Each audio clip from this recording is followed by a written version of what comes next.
is a question that seems to defy logic, a riddle wrapped in the cold fog of the North Atlantic. How does a boy born in the landlocked, soot-covered heart of England, the humble son of a local potter, ascend through the rigid class structure of Victorian society to become not only a sea captain, but the most famous, most mythologized, and most tragic sea captain in all of human history? Edward John Smith's journey from Hanley, Stoke-on-Trent, a town that smelled of clay and coal, to the splintered, tilting bridge of the world's most luxurious ocean liner is more than a biography. It is a story about an entire era's ambition, its technological arrogance, and its ultimate, terrible reckoning with the unforgiving forces of nature. His name is forever lashed to the fate of one ship, a ship that was a monument to human ingenuity until, in just a few short hours, it became a monument to human frailty. If you enjoy these deep dives into the lives of fascinating historical figures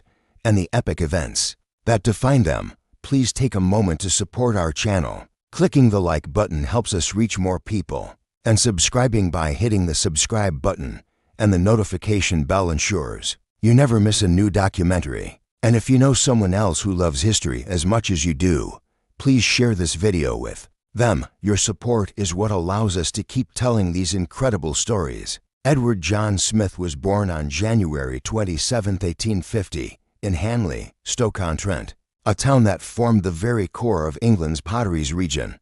This was an industrial landscape, a world of furnaces, kilns, and canals utterly removed from the salt spray and open horizons of the ocean. His father, Edward Smith, was a potter, and his mother, Catherine, ran a small shop. Following a basic education at the Etruria British School, Smith, like so many other boys of his station, was expected to join the local industry. He briefly did, but the call of a different life was strong. He left school early, and at the age of 17, he made the decisive journey to Liverpool, then the bustling, chaotic epicenter of global shipping. There, he walked onto the docks and signed his future away, starting at the absolute lowest rung as a boy apprentice on a sailing clipper, a world away from the steam-powered palaces he would one day command. His first true home at sea was the Senator Weber, an American-built, Liverpool-registered sailing clipper.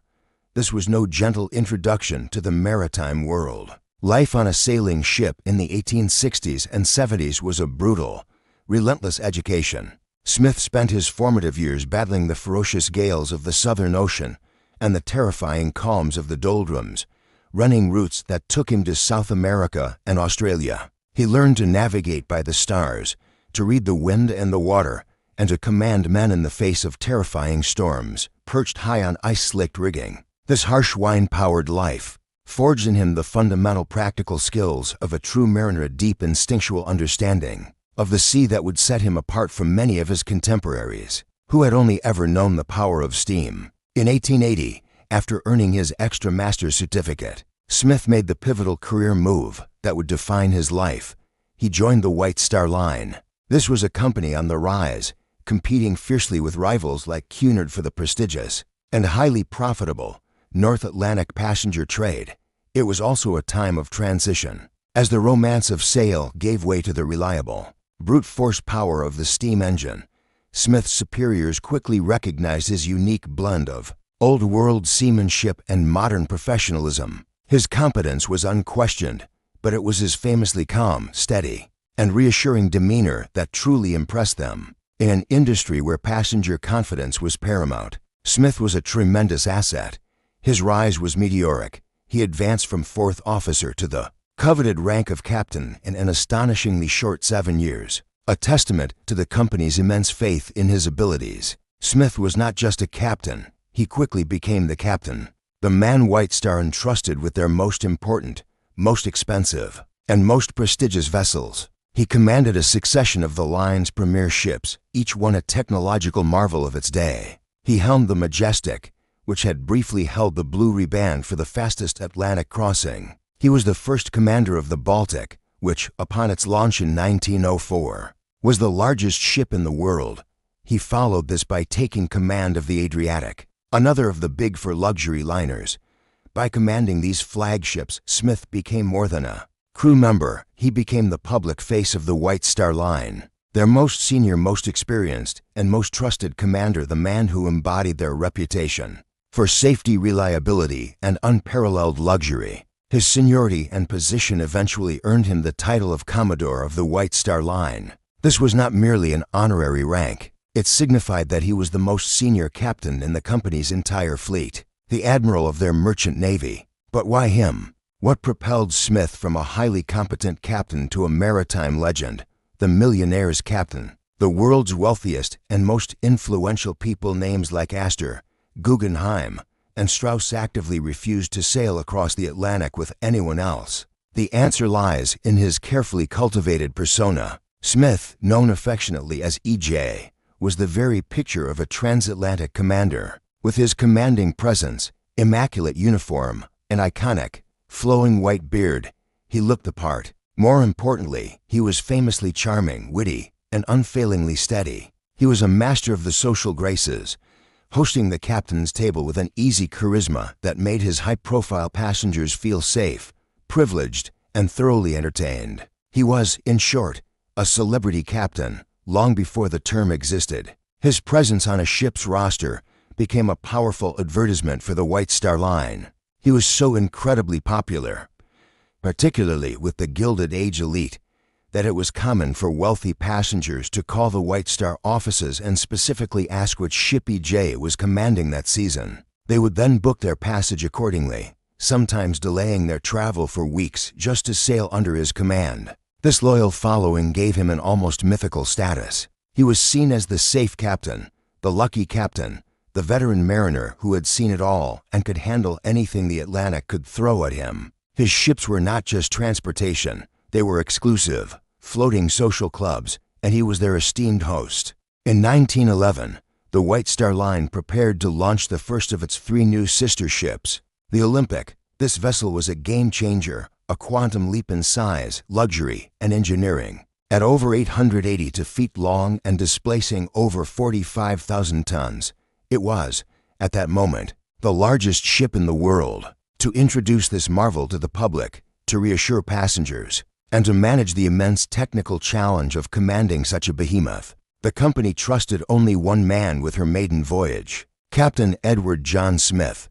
Taking the Olympic was the capstone of his career, a promotion that solidified his status as the greatest commander of his generation. This new Olympic class of ship was a technological marvel, representing the absolute pinnacle of Edwardian engineering. They were essentially floating palaces, designed to offer unparalleled luxury to first-class passengers and unprecedented comfort to those in third class, but their size was also their key selling point in terms of safety. They were built with 16 watertight compartments, separated by bulkheads equipped with electric watertight doors. The design was so robust that the ships were widely, and famously, advertised as being practically unsinkable. It was believed that even with 4 of these 16 compartments completely flooded, the ship would remain afloat. This technological confidence was not just a marketing slogan. It was a deeply held belief by both the public and the ship's very designers. But before the Titanic ever set sail, Captain Smith's command of her identical twin, the Olympic, was marred by a shocking and violent accident. This incident, which occurred just for months into the Olympic's career, was so severe that it should have served as a dire warning about the dangers of this new class of giant. Instead, it was dismissed. Looking back, it is impossible not to see the event as a dark, prophetic omen, a warning from the sea itself, tragically unheeded. On September 20, 1911, the Olympic, under Smith's command, was departing Southampton and steaming through the Solent, a narrow strait between mainland England and the Isle of Wight. Also in the strait was the British Royal Navy cruiser, HMS Hawke. The Hawke was designed as a ramming cruiser, its bow heavily reinforced specifically to sink other vessels. As the two ships passed each other, the immense displacement of the Olympic's massive hull, moving at speed through the constrained channel, created a powerful hydrodynamic phenomenon. The water rushing to fill the void behind the liner created an intense low-pressure zone, a powerful suction that the smaller warship was helpless to resist. The Hawke was drawn irresistibly off its course, its reinforced ram tearing a massive, gaping hole in the Olympic's starboard quarter, flooding two of her compartments. The subsequent Royal Navy inquiry, much to the fury of the White Star Line, placed the blame squarely on the Olympic. The Admiralty Court ruled that the Olympic's sheer size and the resulting suction force, which Captain Smith should have been aware of, made his vessel a hazard to other shipping in the narrow channel.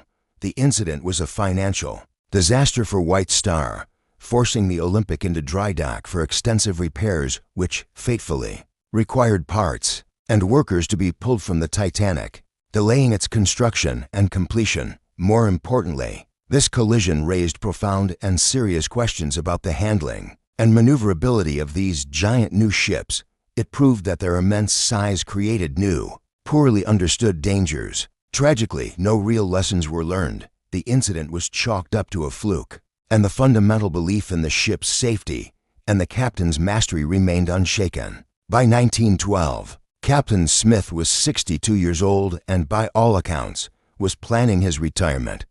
He was a wealthy man, comfortable and celebrated, looking forward to a quiet life with his wife and daughter. Commanding the RMS Titanic on her maiden voyage from Southampton to New York was never intended to be just another trip. It was designed to be his glorious final crossing, a victory lap, the crowning achievement of a long and stellar career. He would hand over the greatest ship in the world, having proven her on the high seas, and then step ashore for good. It is a common misconception that Smith was reluctant or was forced to take the command. The opposite is true. He was chosen. He was the Commodore, and the maiden voyage of the new flagship was his right and his privilege. The White Star Line would have trusted no one else. For Smith, it was the ultimate honor. He was the only man deemed capable, the only one with the experience, having commanded the Olympic, and the only one with the public stature to introduce the world's new wonder, larger, more luxurious, and even more magnificent than her sister to the sea. April 10, 1912. The atmosphere in Southampton is electric. The RMS Titanic, the largest moving object ever created by man, gleams at its berth. Thousands line the docks to see her off, a monument to a confident, technologically obsessed age. At her helm is the legend, Captain E.J. Smith, the steady, white-bearded Commodore. The ship is famously, repeatedly, called unsinkable. The passengers are the wealthiest in the world. The maiden voyage is a global event. The optimism is boundless. In this moment of supreme human achievement, what could possibly go wrong? The voyage almost ended in disaster before it had even truly begun. As the Titanic, with its 24-foot propellers, began to move out of the Southampton docks, its immense displacement once again wreaked havoc. The water pushed aside by the Leviathan-S hull and the powerful suction from its propellers caused the smaller liner SS New York, which was moored nearby, to snap its thick steel hawsers. The smaller ship was drawn, stern first, directly into the path of the Titanic. A collision seemed inevitable and would have been catastrophic, ending the maiden voyage in humiliation right in the harbor. It was only through Captain Smith's decades of experience and quick reactions that a disaster was avoided. He instantly ordered the port engine full astern, the sudden reverse thrust helping to push the Titanic's stern away. Simultaneously, a quick-thinking tugboat captain, Captain Gale of the tug Vulcan, managed to get a line on the wayward SS New York and tow it clear, just in the nick of time. The Titanic missed the other ship by a mere 4 feet. The incident delayed the departure by an hour, but it was seen as a masterful piece of ship handling by Smith. In reality, it was the second major suction incident of his big ship command in less than a year, another stark warning about the unpredictable physics of his massive vessel, and another warning that went unheeded. The Titanic was not sailing blind into the darkness. On Sunday, April 14, 1912, as the ship steamed deeper into the cold waters of the North Atlantic, the wireless room began to receive a growing chorus of warnings from other ships. Throughout the day, at least 7 distinct messages were received, all reporting large quantities of field ice, growlers, and large icebergs. These warnings came from ships like the Coronia, the Noordam, the Baltic, Smith's old ship, and the America, and they precisely described a massive ice field lying directly in the Titanic's path. The problem was one of procedure and priority.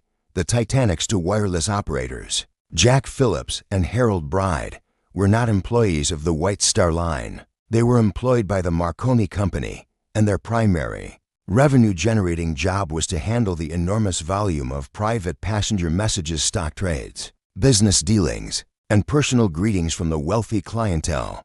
The ship's radio was, first and foremost, a luxury amenity. A crucial, detailed ice warning from the SS Mesaba, which defined the exact coordinates of the massive ice field, was received by Phillips that evening. Overwhelmed by the backlog of passenger traffic for the Cape Race relay station, he acknowledged the message but reportedly set it aside. It was never delivered to Captain Smith or the officers on the bridge. The final, most direct, and most tragically ignored warning came at approximately 10:55 p.m. Less than an hour before the collision. The SS Californian, a ship that had stopped for the night because it was completely surrounded by the very ice field the Titanic was now entering, sent a wireless message. Its operator, Cyril Evans, messaged the Titanic, "I say, old man, we are stopped and surrounded by ice." The Titanic's senior operator, Jack Phillips, exhausted and stressed by the passenger backlog, snapped back with a fatal reply, shut up, I am busy. I am working Cape Race." Evans, dejected, listened for a few more minutes and then, as was scheduled, turned off his wireless set and went to bed, silencing the Californian for the night. Despite the accumulation of warnings throughout the day, some of which he had seen, Captain Smith made the decision to maintain his speed. The Titanic continued to charge through the darkness at approximately 20 knots, near her maximum velocity. The central, agonizing question of the entire disaster is why. Why did this experienced, prudent, and trusted captain steam at full speed on a moonless night into a known, well-documented ice field? The answer is as complex as it is tragic. It was, shockingly, common practice. In 1912, the prevailing maritime doctrine held that on a clear, calm night, an iceberg could always be spotted in time to avoid it. Captains believed the white of the berg itself, or the phosphorescent breaking of waves at its base, would make it visible from miles away, leaving ample room to maneuver. There was also immense, unspoken pressure to make good time, to arrive in New York on schedule or even a little early to generate positive headlines. For the maiden voyage, Smith was not a reckless man, but he was a man of his time, an era defined by a supreme, almost religious, confidence in technology. He was supremely confident in his ship, a vessel advertised as unsinkable, confident in his experienced crew, and confident in the established practices of his trade. It was a fatal overconfidence, shared by his entire profession. At 11:40 p.m. on April 14, 1912, lookouts Frederick Fleet and Reginald Lee shivered in the crow's nest. They were suffering from the bitter cold and were handicapped. The binoculars for their post were missing, reportedly locked in a cabinet for which the key had been left in Southampton. Straining his eyes against the unnaturally calm, moonless, and dark sea, Fleet suddenly spotted a dark mass looming directly in their path. He instantly rang the lookout bell 3 times, the signal for an obstacle dead ahead, and telephoned the bridge, shouting the 6 most famous words in maritime history: iceberg, right ahead. On the bridge, 6th Officer Moody relayed the warning to 1st Officer William Murdoch, who was in command. Murdoch, a highly experienced officer, reacted instantly. He gave the order hard a starboard, a sailing command which, on a steamship, meant turning the wheel to the right to make the ship's bow turn to port, or left. He also rang the engine room telegraph, signaling full astern. The ship's massive rudder began to turn, and the bow started to swing agonizingly slowly to port. It was too late. The ship didn't collide head-on. Instead, it sideswiped the iceberg, the underwater spur of the ancient, dense ice scraping along the starboard side for approximately 7 seconds. The impact was described by many passengers as a faint, grinding shudder, but below the waterline, it was catastrophic, popping rivets and opening a series of gashes along the hull. Captain Smith, who was in his cabin adjacent to the bridge, rushed out upon feeling the impact. "What have we struck?" he demanded.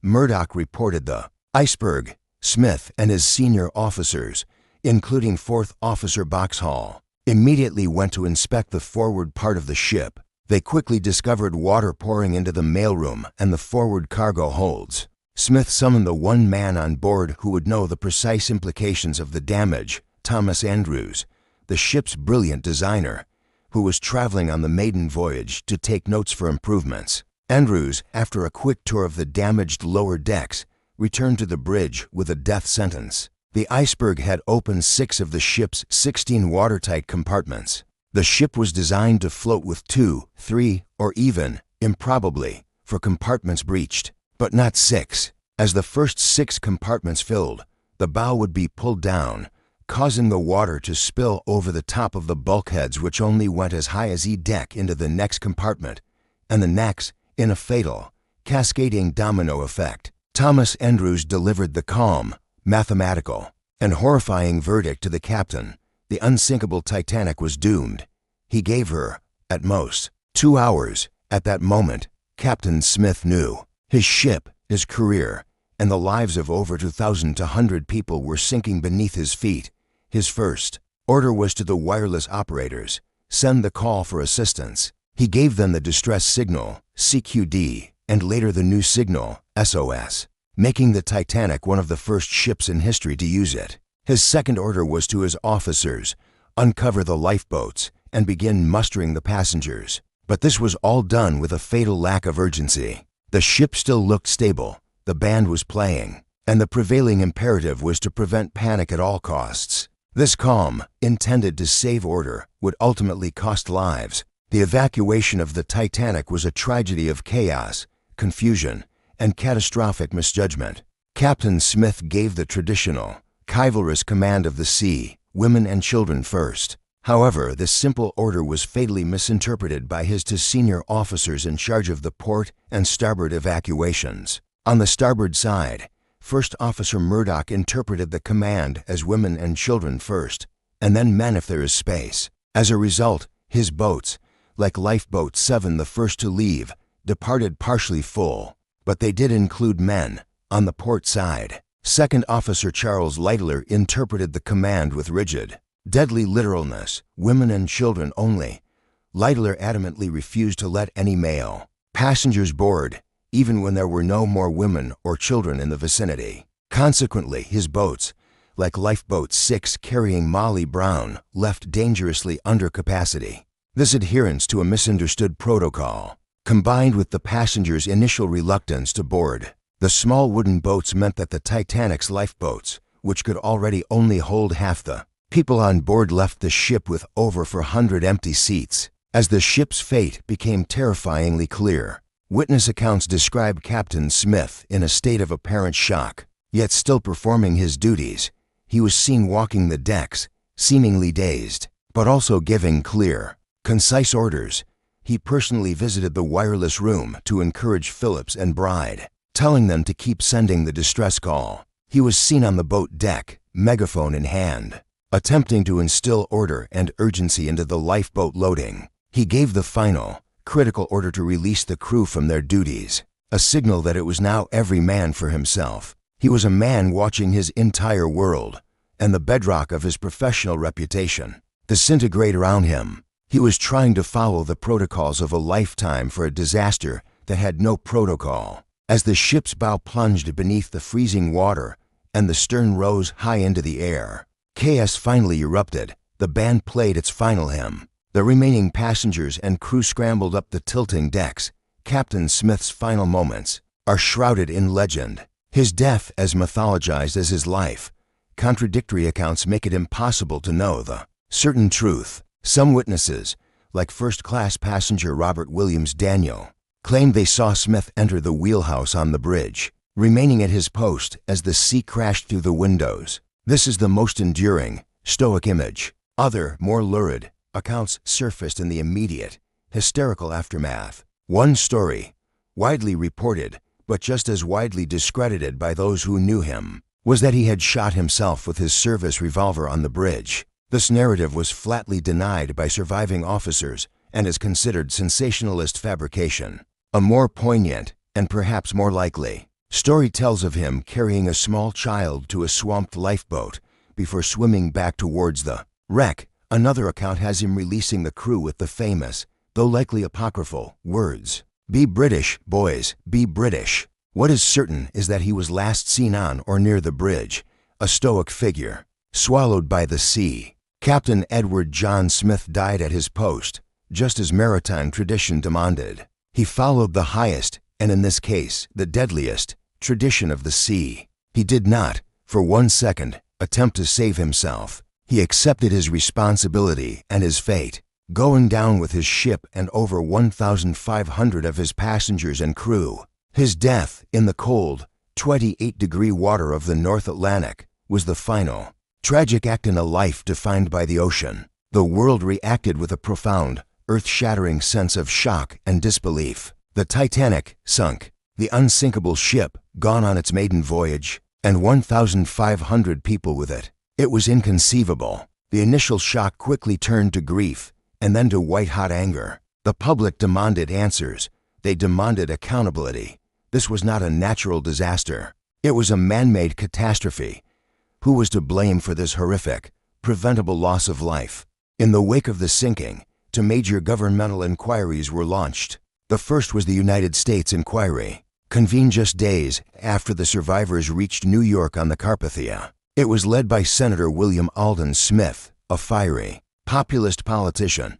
This inquiry was aggressive, immediate, and at times sensationalist. It shocked the British by immediately subpoenaing all surviving British crew members and White Star Line officials, including J. Bruce Ismay, preventing them from returning home. The second was the British inquiry, overseen by the Board of Trade and led by Lord Mersey. This inquiry was far more technical, deliberate, and in the eyes of many, far too polite. The inquiries sought to find scapegoats. J. Bruce Ismay, the White Star Line chairman who had escaped the ship on a lifeboat, an act he claimed was done at the last second, but which the press portrayed as one of supreme cowardice, was vilified by the American press for the rest of his life. The captain of the SS Californian, Stanley Lord, was publicly condemned for failing to respond to the Titanic's distress rockets, which his officers had seen, a failure that would ruin his career. But Captain Smith, having died at his post, was largely shielded from the worst of the criticism. He was, for the most part, treated as a hero, a man who had paid the ultimate price for his ship. But was Captain Smith truly a hero who followed sacred tradition to his death, or was he a reckless, complacent commander, blinded by arrogance, technology, and the pressure of schedules? The truth, as it so often is, lies somewhere in the complex, gray area between. He was, without question, a man who followed his duty to the very end. His final actions were brave, but his actions before the iceberg, his decision to maintain speed, his dismissal of the ice warnings, his participation in an entire culture of corporate hubris-worthy actions, that sealed the Titanic's fate. He was ultimately a product of his time. He was the most celebrated captain from an era of extreme, almost fanatical, technological confidence. This was the Gilded Age, an age where humanity believed it had conquered nature with steel, steam, and electricity. The word unsinkable was not just a clever marketing slogan. It was a deeply held, quasi-religious belief. Smith, for all his experience with sailing ships, had become the high priest of this new technological religion, and the Titanic was his cathedral. He followed the accepted, standard maritime practices of 1912. The great tragedy is that those practices, steaming at full speed into a known ice field, relying on lookouts in a crow's nest, conducting no lifeboat drills, were catastrophically, fatally outdated for the new generation of ships he commanded. The Titanic was a 20th century ship being operated on 19th century principles. The sheer size and speed of his new vessel had rendered the old rules obsolete, but no one, least of all Captain Smith, had realized it until it was too late. So why, over a century later, when we think of the Titanic, is it his face, the white beard, the stern eyes, the captain's hat that first comes to mind? It is because he has become the ultimate symbol of the captain's code, the maritime tradition that a captain's ultimate responsibility is to his ship, and his passengers a responsibility he must be willing to seal with his own life. His stoic, bearded image represents the end of an era, a final, tragic portrait of a world of innocence and arrogance that was shattered forever on the ice. His story is not just a biography, it is a parable. It is a timeless warning against hubris, against the blind faith in our own creations, and against the arrogant belief that we have finally, truly, conquered the vast, indifferent power of the natural world. Edward John Smith was the man chosen to be at the helm of history, and when that history called, when the fatal moment arrived in the freezing dark, he answered in the only way he knew how, by accepting his fate, and by going down with his ship. The legacy of Captain Smith is, therefore, inextricably bound to the legacy of the ship itself.